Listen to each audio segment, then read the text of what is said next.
వయస్సు పెరిగిన బుద్ధి తెలియని మతిహీనుడితను చూసేందుకు బాగానే కనిపిస్తున్నా మతిస్థిమితం లేని అభాగ్యుడు. ఆదరించేవాళ్లు లేక రోడ్లపై అనామకుల్లా అనాథల్లా తిరుగుతున్న ఇటువంటి దీనులకు దారిచూపేదెవరు? సమాజ ఆదరణకు నోచుకోక ఇలా వీధుల్లోనే వీళ్ల జీవితాలు తెల్లారిపోవాలా?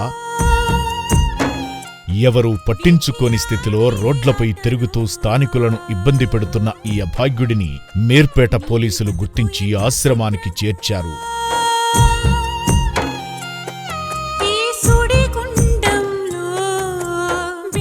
నా పేరు భాస్కర్, PC 4719 మీర్పేట్ PS. ఈరోజు మధ్యాహ్నం టైంలో మాకు 100 కాల్ రావడం జరిగింది. మీర్పేట ఎక్స్ప్లోర్ లో అన్నోన్ పర్సన్ ఉన్నాడని ఒక పర్సన్ కాల్ చేస్తే వెళ్ళడం జరిగింది. మా సార్ వాళ్ళకి ఇన్ఫార్మ్ చేసి మా సార్ వాళ్ళు ఇక్కడ అమ్మానాశ్రమానికి నితిన్ SI గారు ఫోన్ చేసి మాట్లాడడం జరిగింది. అమ్మానాశ్రమం వాళ్ళు మా సార్కి ఒకేసారి తీసుకురావని చెప్తే మేము ఇక్కడ తీసుకురావడం జరిగింది సార్. వచ్చిన వెంటనే ఆశ్రమంలోని హాస్పిటల్కు తీసుకువెళ్లగా వైద్య పరీక్షలు చేసే సమయంలోనూ చిన్నపిల్లాడిలా ఇబ్బంది పెట్టాడు.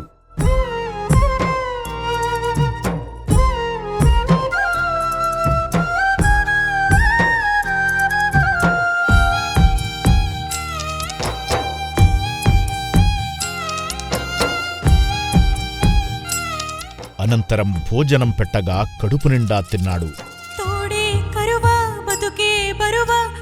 ప్రస్తుతానికి అమ్మానాన్న అనాథ ఆశ్రమంలో ఉన్న ఈ అభాగ్యుడి పేరు కూడా తెలియదు. ఎర్రగడ్డ హాస్పిటల్కు తీసుకువెళ్లి చికిత్స అందించడం జరుగుతుంది. ఈ వీడియో చూస్తున్నవారు దిక్కులేని స్థితిలో ఆశ్రమానికి చేరిన ఈ అభాగ్యుడి కుటుంబ సభ్యులెవరైనా ఉంటే ఆశ్రమానికి వచ్చి తీసుకువెళ్ళండి.